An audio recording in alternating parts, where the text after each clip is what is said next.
अस्सलाम वालेकुम गाइस। तो आज के लेक्चर में हम देखेंगे ऑपरेटर ओवरलोडिंग। तो सबसे पहले हम ऑपरेटर ओवरलोडिंग की डेफिनेशन को देखेंगे, उसके बाद जो है हम इसके सिंटैक्स को और इसकी जो है वो कुछ टर्म्स एंड कंडीशंस को समझेंगे, और उसके बाद हम सी प्लस प्लस में इसका कोड करके इस कॉन्सेप्ट को अंडरस्टैंड करेंगे। तो चलिए स्टार्ट करते हैं। अब ऑपरेटर ओवरलोडिंग हमारे पास क्या होता है। C plus plus allows you to redefine how standard operators work when used with class objects. अब स्टैंडर्ड ऑपरेटर्स हमारे पास क्या होते हैं, जैसे हमारे पास प्लस माइनस, ये डिवीजन, ठीक है, ये जितने भी ऑपरेटर्स हैं ये सारे के सारे क्या हैं, हमारे पास स्टैंडर्ड ऑपरेटर्स कहलाते हैं। ठीक है, तो क्या हम ऑब्जेक्ट के ऊपर जो है ये स्टैंडर्ड्स अप्लाई कर सकते हैं, तो ये जो है ऑपरेटर ओवरलोडिंग है।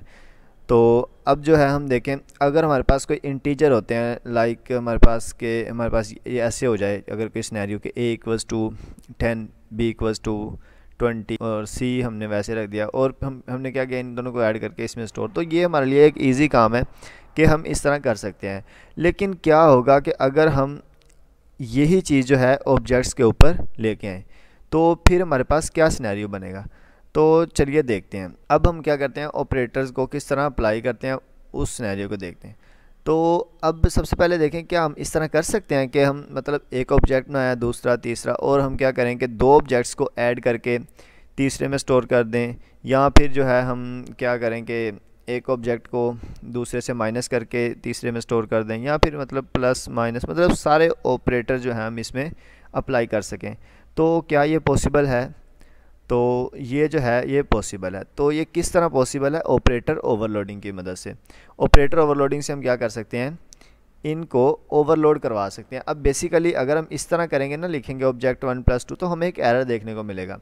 तो उस एरर को दूर करने के लिए हम क्या करेंगे, हम ऑपरेटर ओवरलोड करवाएंगे। अब ऑपरेटर ओवरलोड किस तरह करवाते हैं ये हम देखते हैं। तो अब सबसे पहले यहाँ पे क्या होता है, हमारे पास क्लास का नेम, ठीक है, और मतलब ये फंक्शन की जो है ना हमारे पास बॉडी है। सबसे पहले हम class name operator plus class name const और रेफरेंस से ऑब्जेक्ट लिया। और सबसे पहले देखेंगे ऑपरेटर जो है, क्लास का नेम तो आपको पता है कि क्लास का नेम जो है वो लिखेंगे। अब ये जो है ये फंक्शन की डेफिनेशन है। जब हम फंक्शन डिफाइन कर रहे होते हैं ना, तो उसका सिंटैक्स ये मैं बता रहा हूँ आपको। तो अब ये जो है हमारे पास ऑपरेटर है, सॉरी, ऑपरेटर जो है ये हमारे पास कीवर्ड है, ये हर फंक्शन के साथ मस्ट है। और उसके बाद ये जो प्लस का साइन है ये है operator that you want to overload. अब मतलब अगर आपने प्लस के ऑपरेटर को ओवरलोड करना है तो आप क्या करेंगे, यहाँ पे प्लस लगा देंगे। अगर आपने माइनस के ऑपरेटर को ओवरलोड करना है तो आप यहाँ पे माइनस लगा देंगे। अगर आपने प्रोडक्ट को, मतलब जितने भी ऑपरेटर्स आपने ओवरलोड करने हैं उन सब के ऊपर आप क्या लगा देंगे, यहाँ पे वो वाला ऑपरेटर लगा देंगे। उसके बाद आपने फिर क्लास नेम रखना है, कॉन्स्ट लिखना है, और ऑब्जेक्ट। ऑब्जेक्ट कौन सा होगा? Source object. सोर्स ऑब्जेक्ट क्या होता है कि जिसको हम नीचे से एज ए रेफरेंस यहाँ पे लेंगे, और ये जो ऑब्जेक्ट होगा ये इसकी वैल्यू क्या कर देगा, दूसरे को असाइन कर देगा। तो ये था छोटा सा कॉन्सेप्ट। अब इसमें मेन चीज़ क्या है हमारे पास, कि हम जिस तरह स्टैंडर्ड ऑपरेटर्स होते हैं ना, वो इंटीजर के ऊपर या स्ट्रिंग के ऊपर, या मतलब जितने भी ऑपरेटर्स उनके ऊपर अप्लाई कर सकते हैं ना, इसी तरह हम ऑब्जेक्ट के ऊपर भी कर सकते हैं। तो इसको बेसिकली हम क्या कहते हैं, ऑपरेटर ओवरलोडिंग कहते हैं।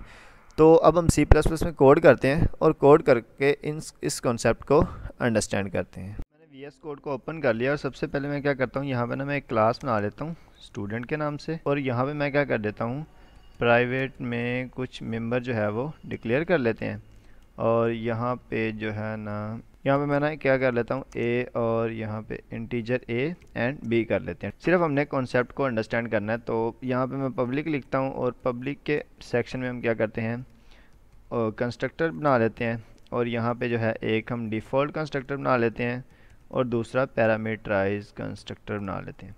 और यहाँ पे जो है ये क्या करेगा, ये एक एक्स और यहाँ पे इंटीजर वाई, मतलब ये दो आर्गुमेंट लेगा, और ए को क्या असाइन कर देगा, हमारे पास एक्स असाइन कर देगा, और उसके बाद हमारे पास बी को क्या असाइन कर देगा, वाई असाइन कर देगा। ठीक है, तो अब देखें यहाँ पे जो है ना हमारे पास क्या होगा, यहाँ पे एक सेमीकोलन लगा लेते हैं ताकि जो है ये एरर ख़त्म हो जाए। ठीक है, अब यहाँ पे मैंने सिंपल काम किया। ठीक है, और अब मैं क्या करता हूँ, मैंने एक प्रिंट का फंक्शन बनाता हूँ, और प्रिंट का फंक्शन बना के मैं क्या कर देता हूँ, यहाँ पे स्टेटमेंट दे देता हूँ, दी वैल्यू ऑफ ए इज़, ठीक है, और यहाँ पे ए आ गया।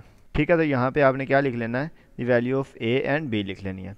अब यहाँ तक काम करने के बाद आपने क्या करना है, यहाँ पे एक ऑब्जेक्ट बनाना है और यहाँ पे मैं इसको ऑब्जेक्ट 1 का नेम दे देता हूँ, ठीक है। और यहाँ पे दो वैल्यूज़ हम पास कर देते हैं, मतलब मैं ना 5 और यहाँ पे 5 पास कर देता हूँ। और यहाँ पे जब मैं करता हूँ ना ऑब्जेक्ट 1 डॉट और यहाँ पे प्रिंट करता हूँ और जब मैं इसको रन करता हूँ तो हमारे पास जो है ना वो 5 और 5 प्रिंट हो जाएगा, ठीक है। तो the value of a is 5 and the value of b is 5। अब अभी तक जो है ना हमने ऑपरेटर ओवरलोडिंग नहीं स्टार्ट की कि ऑपरेटर ओवरलोडिंग बेसिकली क्या होती है। तो अब देखें, अगर मैं यहाँ पे ऐसा करता हूँ कि यहाँ पे ना मैं एक और ऑब्जेक्ट बनाता हूँ, ठीक है। और यहाँ पे मैं इसको वैल्यू दे देता हूँ 2 और 3, मतलब 2 और 2 दे देता हूँ, ठीक। और उसके बाद मैं क्या करता हूँ, यहाँ पे इसको नाम दे देता हूँ ऑब्जेक्ट को, ऑब्जेक्ट 2 का नाम दे देते हैं। और यहाँ पे ना मैं एक और ऑब्जेक्ट क्रिएट करता हूँ, ठीक है, ऑब्जेक्ट 3 में क्रिएट करता हूँ। और यहाँ पे मैं अगर करता हूँ ना object 3 equals to object 1 plus object 2। और यहाँ पे जब मैंने किया ना ऑब्जेक्ट 1 और ऑब्जेक्ट 2, तो ऑब्जेक्ट 3 में मुझे एक एरर देखने को मिल रहा है। अब एरर देखें, अब ये एरर हमारे पास कौन सा है, no operator plus match these operand, ठीक है। अब इसका मतलब क्या है, अब ये एरर इस चीज़ का वो कहता है कि आपने ना इसका कोई ऑपरेटर ओवरलोड नहीं किया, ठीक है। आप इसका ऑपरेटर ओवरलोड करें और उसके बाद जो है इसको यहाँ पे ऐड करें। तो इसका ऑपरेटर ओवरलोड करने के लिए आपने क्या करना है, जैसा कि हम सिंटैक्स इसका पढ़ चुके हैं अभी स्टूडेंट, ठीक है। सबसे पहले क्लास नेम, उसके बाद ऑपरेटर एक कीवर्ड लिखना है आपने और यहाँ पे प्लस, और उसके बाद जो है आपने स्टूडेंट फिर क्लास का नेम लिखना है और यहाँ पे कॉन्स्ट लगाना है तो लगा लें वरना कोई इशू नहीं है। और यहाँ पे एज ए रेफरेंस हम क्या करेंगे, एक ऑब्जेक्ट ले लेंगे। अब हम एक ऑब्जेक्ट ले लिया और यहाँ पे मैं क्या करता हूँ, मैंने एक स्टूडेंट का टेम्प ले लेता हूँ, ठीक है, ऑब्जेक्ट बना लेता हूँ। अब ये ऑब्जेक्ट हमारे लिए क्या करेगा, इस ऑब्जेक्ट के ज़रिए हम क्या करेंगे, वैल्यूज़ को दूसरे में कॉपी करेंगे, ठीक है। मतलब दो ऑब्जेक्ट की वैल्यूज़ को हम ऐड करके तीसरे ऑब्जेक्ट में क्या करेंगे, कॉपी करेंगे। तो अब a प्लस और ये a वाला a क्या आएगा हमारे पास, इस ऑब्जेक्ट वाला, यहाँ पे डॉट a आ गया और डॉट a। और उसके बाद यहाँ पे मैं क्या कर देता हूँ, a plus object dot a। और उसके बाद मैं ऐसे कर देता हूँ टेम्प डॉट b और यहाँ पे मैं कर देता हूँ b प्लस ऑब्जेक्ट डॉट और यहाँ पे b आ गया, ठीक है। अब देखिए यहाँ पे जो है ना, यहाँ पे अब देखें मैंने क्या किया और मैं रिटर्न भी कर देता हूँ, रिटर्न, और यहाँ पे ना मैं टेम्प रिटर्न कर देता हूँ, मतलब जो मैंने ऑब्जेक्ट बनाया उसको ही रिटर्न कर दिया।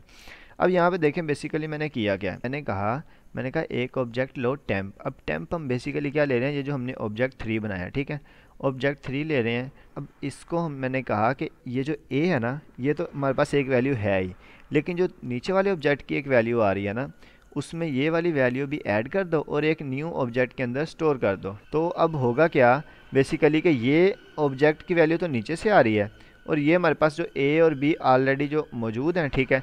तो ये क्या दोनों वैल्यूज़ ऐड होंगी और ये किस में स्टोर हो जाएंगी, टेम्प में। और टेम्प को फिर हम क्या कर रहे हैं, यहाँ पे रिटर्न कर रहे हैं।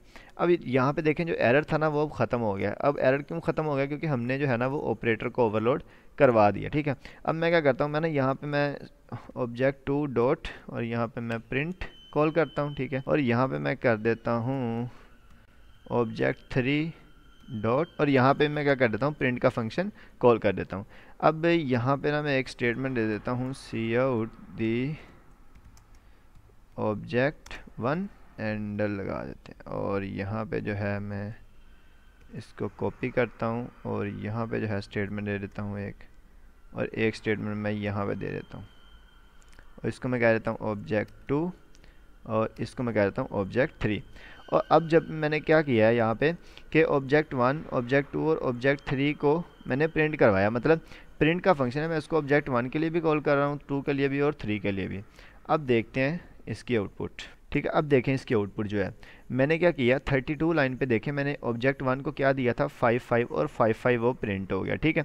उसके बाद मैंने क्या किया 33 लाइन पे मैंने ऑब्जेक्ट 2 को 2 2 दिया तो वो भी प्रिंट हो गया हमारे पास। और ऑब्जेक्ट 3 में मैंने क्या किया है, मैंने ऑब्जेक्ट 1 और ऑब्जेक्ट 2 को मैंने ऐड किया है और उसके बाद मैंने क्या कर दिया यहाँ पे ऑब्जेक्ट 3 के अंदर इसको इन दोनों को ऐड करके स्टोर कर दिया, ठीक है। तो जब मैंने इन दोनों को स्टोर किया तो 5 इसका और 2 इसका, मतलब इसका जो पहला आर्गुमेंट है वो इसके अंदर ऐड होगा, मतलब ऑब्जेक्ट का पहला आर्गुमेंट वो ऑब्जेक्ट 2 के अंदर ऐड होगा, ऑब्जेक्ट 1 का दूसरा आर्गुमेंट ऑब्जेक्ट 2 के दूसरे आर्गुमेंट के अंदर ऐड होगा। तो ये जो हमारे पास 35 लाइन पे एडिशन है ये इस तरह हो रही है, ठीक है। और यहाँ पे हमारे पास क्या आ गया, 7 आ गया। तो ये था ऑपरेटर ओवरलोडिंग का छोटा सा कॉन्सेप्ट। उम्मीद है कि आपको समझ आ गया होगा। अगर आपको समझ नहीं आया तो आप कमेंट में पूछ सकते हैं, और अगर आप इस चैनल पर नए हैं तो चैनल को सब्सक्राइब कर लें और वीडियो को लाइक कर दें।